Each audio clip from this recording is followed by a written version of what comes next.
आपको याद होगा 17 नवंबर 2021 को पार्लियामेंट का मुश्तरका इजलास हुआ था। पाकिस्तान मुस्लिम लीग नून के एमएनए मियां जावेद लतीफ हॉल में दाखिल हुए। सामने 3 वफाकी वज़रा बाबर आवान, गुलाम सरवर खान और ब्रिगेडियर रिटायर्ड एजाज शाह बैठे हुए थे। इजलास में आध घंटा बाकी था। तीनों ने मियां जावेद लतीफ को पेशकश की, आप इजलास शुरू होने तक हमारे साथ बैठ जाएं। मियां साहब बैठ गए। गुफ्तगू शुरू हुई तो सियासत से चलती हुई मईशत तक पहुंच गई। नारकोटिक्स कंट्रोल के वफाकी वजीर ब्रिगेडियर रिटायर्ड एजाज शाह ने बताया कि मैं आज सुबह लाहौर से आ रहा था। मैंने अपने बेटे से कहा, ननकाना में हमारी आबाई ज़मीनें हैं, वो तुम्हें ख़ानदान के लोग नहीं बेचने देंगे, लेकिन मैंने ज़िंदगी में जो कुछ कमाया और जो कुछ बनाया वो तुम बेच दो और किसी पुरसकून मुल्क में जाकर आबाद हो जाओ।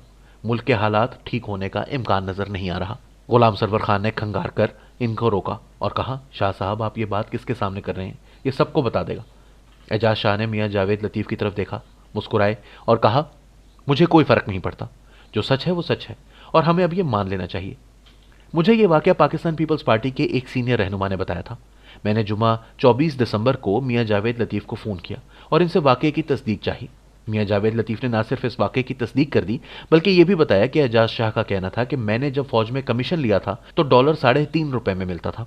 मैं खुद इस कीमत पर डॉलर खरीदता था, लेकिन ये अब 178 रुपए का हो चुका है। लिहाजा आप खुद बताएं मुल्क और मईशत कैसे चलेगी। ये वाक़या महज एक वाक़या नहीं, ये वो हकीकत है जिसका इदराक अब हुकूमती वज़रा को भी हो रहा है। ये भी अब जान चुके हैं कि हम इन हालात में मुल्क नहीं चला सकेंगे। अगर किसी को गलत फहमी थी तो वो 20 दिसंबर को केपी में बल्दियाती इलेक्शंस ने दूर कर दी। पाकिस्तान तहरीक इंसाफ का ख्याल था कि सूबे के अवाम काले चोर को वोट दे देंगे लेकिन मौलाना पर एतमाद नहीं करेंगे, लेकिन अवाम ने मौलाना को वोट देकर पूरे मुल्क की सियासत हिला कर रख दी। ये जल्जला था, लेकिन इस जल्जले के बाद वजीर आजम के रद्द अमल ने पार्टी को मजीद परेशान कर दिया। वजीर आजम ने टेंशन में सूबाई तंजीमें तोड़ दी और टिकटों समेत बल्दियाती इलेक्शंस के तमाम अमूर अपने हाथ में ले लिए। पार्टी इसके बाद सर जोड़कर सोच रही है कि हम अगर इस बार भी इलेक्शन हार गए तो ये वजीर आजम का फेलियर नहीं समझा जाएगा। क्या हमारे पास इसके बाद हुकूमत करने का कोई जवाब बच जाएगा? हमने 20 दिसंबर की शिकस्त का बोझ पार्टी की सूबाई और जिला तंजीमों के कंधों पर डालकर अपनी इज्जत बचा ली थी, लेकिन जब तमाम फैसले वजीर आजम करेंगे तो हार के बाद हमारे पास क्या जवाब होगा? लिहाजा वजीर आजम को उस तरह की ये माला अपने गले में नहीं डालनी चाहिए थी। लेकिन अब क्या हो सकता है, ट्वीट हो चुकी है और ये अखबारात और टेलीविजन चैनल्स की हेडलाइन भी बन चुकी है। चनाचे अब अगर बल्दियाती इलेक्शंस में शिकस्त हुई तो ये सीधी सादी वजीर आजम की हार समझी जाएगी।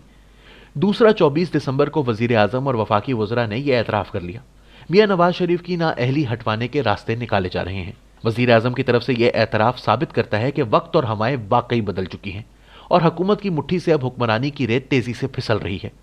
यह बात अब भी ढकी छुपी नहीं रही कि नवाज शरीफ से लंदन में मुज़ाकरात के कई सेशन हुए।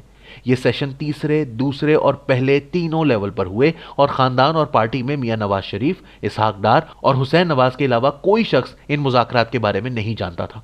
ताहम 3 मुल्कों ने इसमें अहम किरदार अदा किया और ये इन मुज़ाकरात के गारंटर भी हैं। ये मुज़ाकरात क्यों हुए? इसकी 3 बड़ी वजूहात थीं। पहली वजह मुल्क की मुआशी हालत है। पाकिस्तान मुआशी लिहाज से हकीकतन तबाही के दहाने पर खड़ा है और यहां से वापसी का भी कोई चांस नजर नहीं आ रहा। हमने गैर मुल्की बैंकों से कर्जे तक लेना शुरू कर दिए हैं।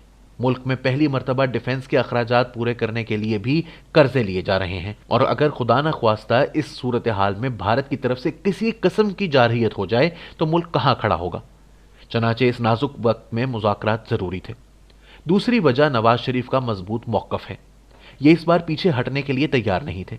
इनके पास खुफिया कॉल्स और वीडियोस का ठीक ठाक खजाना भी मौजूद है और ये दर्जनों ऐसे रियासती राजों से भी वाकिफ हैं जिनका एतराफ रियासत को लेकर बैठ जाएगा।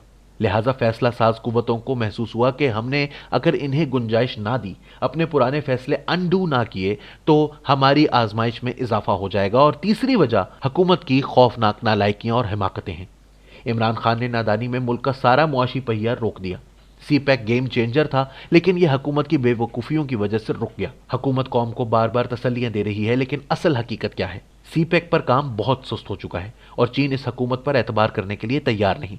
इसने 3.5 बरसों में मवासलात के वफाकी वजीर मुराद सईद को एक बार भी चीन के दौरे पर नहीं बुलाया। ताहम नवाज शरीफ के साथ चीन के ताल्लुकात अब भी आइडियल हैं और अगर मियां नवाज शरीफ वापस आते हैं तो चीन हमारी मईशत में $35 बिलियन डालने के लिए तैयार हो जाएगा। और यूं हम मुआशी गर्दाब से निकल आएंगे। रियासत भी अच्छी तरह जानती है कि अगर हम ये डील नहीं करते तो फिर हमें कर्जों से जान छुड़ाने के लिए अपने एटमी प्रोग्राम से महरूम होना पड़ेगा और ये मौत के बराबर होगा। इंडिया हमें इसके बाद सांस तक नहीं लेने देगा। लिहाजा मुज़ाकरात हुए और बात तकरीबन फाइनल हो गई। मगर इशू ये था कि अगर मियां नवाज शरीफ को वापसी का मौका दे दिया जाता है या इलेक्शन लड़ते हैं और ये अगर चौथी बार वजीर आजम बन जाते हैं तो क्या गारंटी है कि ये इंतकाम नहीं लेंगे।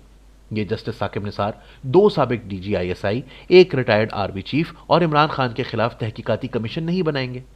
ये खदशात दुरुस्त थे, लेकिन 2 दोस्त मुल्क नवाज शरीफ की गारंटी देने के लिए तैयार हैं।